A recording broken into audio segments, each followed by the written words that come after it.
Hey guys, welcome to video 88. We're going to continue our discussion of parallel vacuum tubes, and today we're going to be looking at pentodes, and we'll be examining the Class A single-ended power amplifier stage that I have shown over here on the left.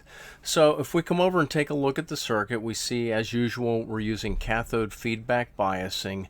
Our screen grid is connected to the positive supply rail via RS, and I'm showing a bypass cap from the screen grid to ground. That's C3 here, and I put an asterisk on it because a lot of times you don't really need this, especially in a guitar amplifier application. I'm going to show it here, but if you want to keep your circuit a little bit simpler, you can just leave it out and you won't have any problems with it. In fact, if you'd like to see a little bit more about what happens if you leave this in or take it out, go back to video 78. Around 25 minutes and 40 seconds, I'll give an explanation of the effect of this capacitor and some scope traces that show what happens if it's here or not. And to make it a little easier to reference that video, here are the details. All right, now down here at the bottom I have listed the common approximations for some of the parameters here. The screen grid current, normally I'd approximate it as about 0.25 IP, but that's probably an upper limit. Anything from about 0.15 up to 0.25 is reasonable. Now in this particular example, with the tube we're going to be using in a bit, I'm going to actually use the plate curves to determine this current, but if you don't have that, if you're not going to take that approach, you can just take something in this range. And I normally set my screen grid voltage to about 75% of VPP. All right, now if we were going to connect two of these pentodes in parallel, this is one approach we could take over here. We've just basically done the same thing we would do with the triodes, except that I've got these two separate screen grid resistors that are possibly bypassed. I've cut my grid resistor in half, which is probably a good idea. Of course, you're going to have to cut the cathode resistor in half relative to the single tube design. And we're going to double our plate current through the transformer and roughly double the power output of the amplifier. Now, I like to keep things as simple as I can usually, so rather than have two separate screen grid resistors, we can consolidate them into a single resistor, dividing its value by 2 and possibly again using a bypass cap or not, but the resulting circuit is a fair amount simpler than this other version. So this is probably what I would do if I were actually building this circuit. Just like before, I think the best way to approach this is to just dive right into a design. So let's go on over here to this page, and the tube I've selected this time is a 6AQ5. It's rated for 12 watts. Transconductance typically 4.1 millimos and plate resistance of 52 k ohms. And over here are the plate curves, and again I've superimposed a 12 watt maximum power hyperbola over here, and let's get to work on this thing. The first thing we're going to do is pick our power supply voltage, so let's go with 250 volts, and then we'll come over and establish a Q point, 250 volts, and let's go with 40 milliamps. That's safely below our maximum power hyperbola and should give us a decent amount of power out of this amplifier. And if I'm going for a centered Q point, then we're going to extend our AC load line from 80 milliamps through the Q point over to 500 volts, and there we go. Next, let's figure out what our grid to cathode voltage is going to be, and looking at our Q point here, it's in between negative 12.5 and negative 15 volts. So kind of eyeballing it, it looks like about negative 14 volts. So I'm going to go with V sub GK equals negative 14 volts. Next, let's find our screen grid current. Now we could do that two different ways here. We could just estimate it as something between 15 and 25% of IPQ. But this time we're going to use these curves over here, these dashed lines, and the current scale we're using is over here on the right. Now these curves are specified for a control grid voltage of 0 volts. That's this first curve, this top one. Negative 5 volts for VGK, this other curve, and over here negative 12.5 volts for VGK, and that's closest to our actual VGK value, so we'll use this curve. And it looks like at our Q point here, 250 volts, we've got about 5 milliamps. So let's estimate I sub S as being about 5 milliamps. And now, since we know our plate current IPQ is 40 milliamps and our screen grid current is 5 milliamps, then our cathode current is equal to the sum of these, which is 45 milliamps. And I'm going to write these over on the schematic now. We've got 5 milliamps, 40 milliamps, and 45 milliamps. And at this point we can determine RS and R sub K. And why don't we start with R sub K, which is negative VGK divided by I sub K. So that'll be 14 volts divided by 45 milliamps, which gives us a value of 310 ohms approximately. All right, so I'll write that here, 310. And now let's come up and look at RS. Now, we're going to use the approximation that our screen grid voltage is about 0.75 times VPP. So VG2 is approximately 0.75 VPP. So that's 0.75 times 250 volts, or about 188 volts.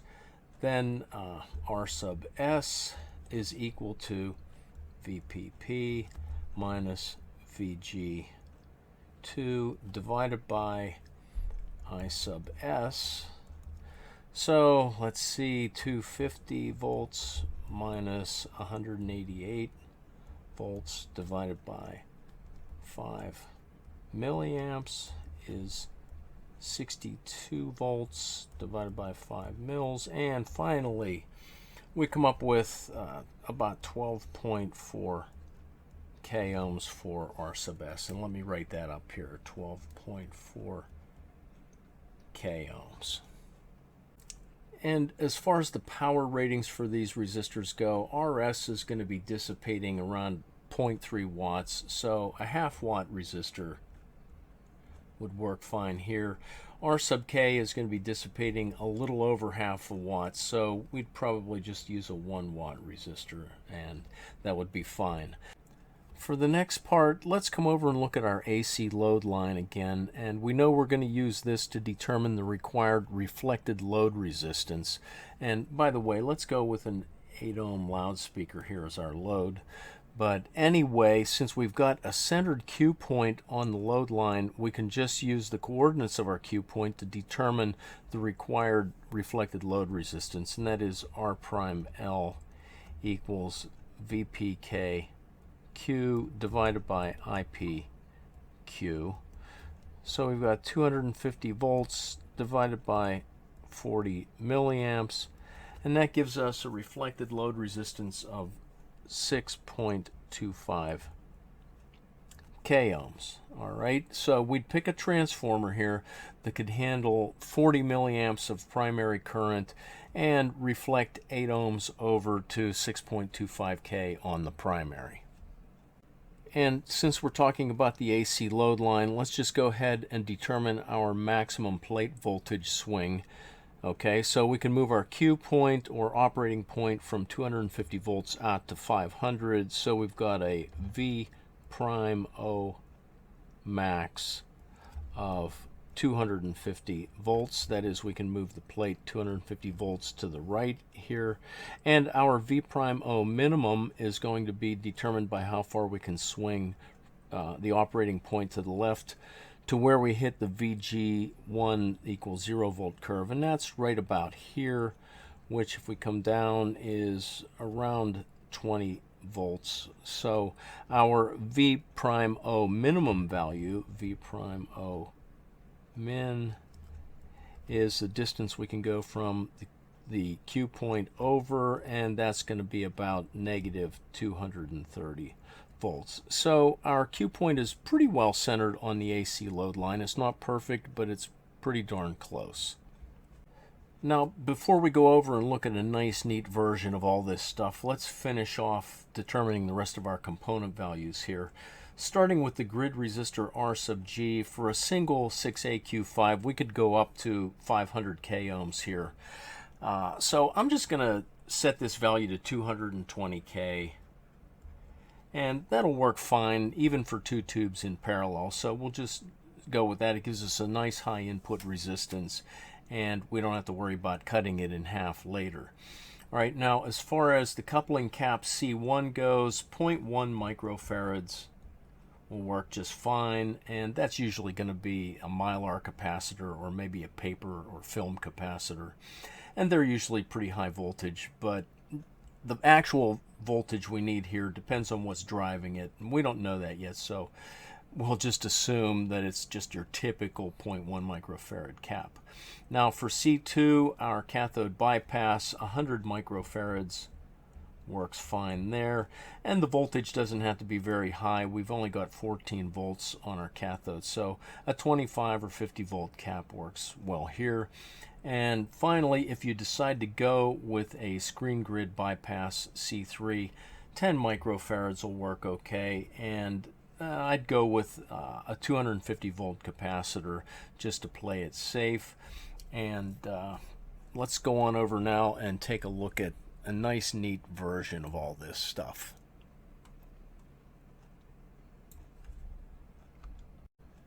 I think everything here is pretty much self-explanatory at this point, but I'll give you a second to look it over and maybe take a screen capture if you want to print it out. And now let's go on over to the next page and let's look at what happens when we add a second tube in parallel to double our output power. Let's start over here by looking at our schematic first. When we connect the two tubes in parallel, we're going to double the transconductance to 8.2 millimoles and cut the dynamic plate resistance in half to 26 k ohms. Now, starting down here with our cathode resistor, we divide it by 2, which gives us 155 ohms, and a 2-watt resistor here would work well. Now, in reality, you'd probably use a 150 ohm resistor here. That's the closest standard value, and that would be fine. Coming up to our screen grid resistors, 3.13 k ohms is what we get when we divide it in half. So 3.3 k would work well here. And we'd use a 1-watt resistor there as well. I didn't mark it, but this is going to be 1 watt. We haven't changed any of our voltages. We still have a VPKQ of about 250 volts, although really it's probably going to be closer to 230 volts because we're going to subtract off the 14 volts we have on our cathode, and we'll have a little bit of drop across the primary of the transformer. So that would probably make the VPKQ value closer to 230, but we're still going to assume it's 250.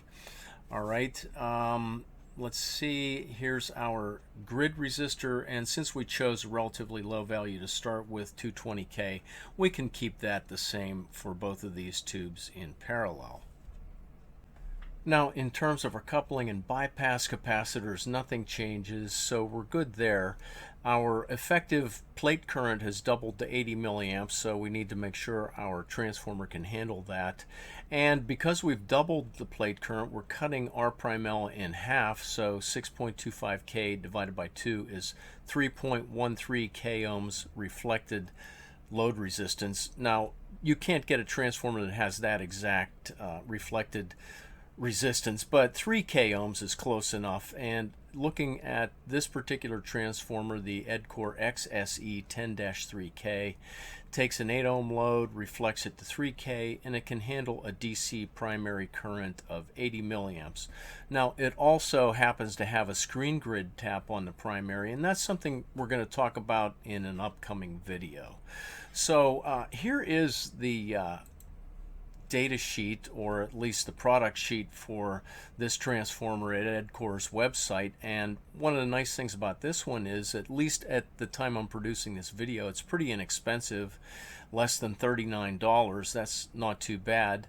And it can handle 10 watts output power, and we'll find out here in a second that that's more than sufficient. Okay, coming down to the next box, we're determining our turns ratio based on this transformer with a 3000 ohm reflected load resistance with 8 ohms on the load. We get 19.4 to 1 for the turns ratio. Next, we've got R prime P, which is the effective plate resistance used to determine voltage gain. That's the dynamic plate resistance, little rp, in parallel with the reflected load resistance, which is now 3000 ohms. And that works out to be about 2.7 k ohms. We'll use that to determine the voltage gain of our composite tube from plate to grid. We're calling that A prime V, and that works out to be about 22. So we've got a gain of 22 from grid to the plate. Now, the actual overall voltage gain is this gain times the reciprocal of the turns ratio, so it's 22 over 19.4, which is just a little bit more than 1.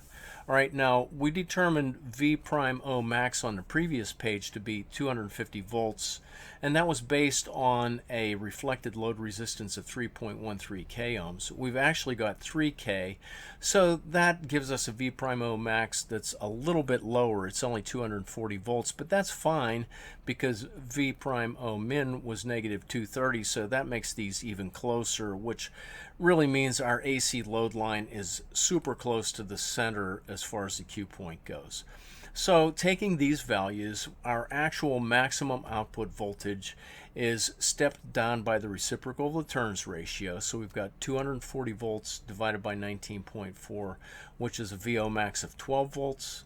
And VO min is negative 230 divided by 19.4, which is about negative 12. So effectively, we've got a really close to center AC load line Q point. All right, and finally, our output power, PO max is VO max squared over RL, so 12 volts squared divided by 8 is 18 watts peak. And for a sine wave input, the RMS power is just 1/2 of the peak power, and that's 9 watts RMS. So we've got a nice 9 watt RMS amplifier here. And if we wanted to actually use this, we'd design the preamp stages and so on to go with this. And we're going to do a full amp design and build here pretty soon. But for right now, here's another nice single-ended Class A output stage that gives us a decent amount of power. And that's pretty much it for today. And before I go out and enjoy this 92-degree sunny day, I just wanted to mention one of the reasons I chose the 6AQ5 was because it's a relatively inexpensive tube out there right now. Looking on eBay here, we can see that you can get them for $6.50, even $1.95. Of course, they're used, but they're probably just fine, and for that price, I'd give it a shot. But anyway, it's a good tube, it's relatively inexpensive, and you can get pretty decent power out of it, so I'll probably use it again here in a couple more designs. But anyway, that's it for today's video. I will catch you guys next time around.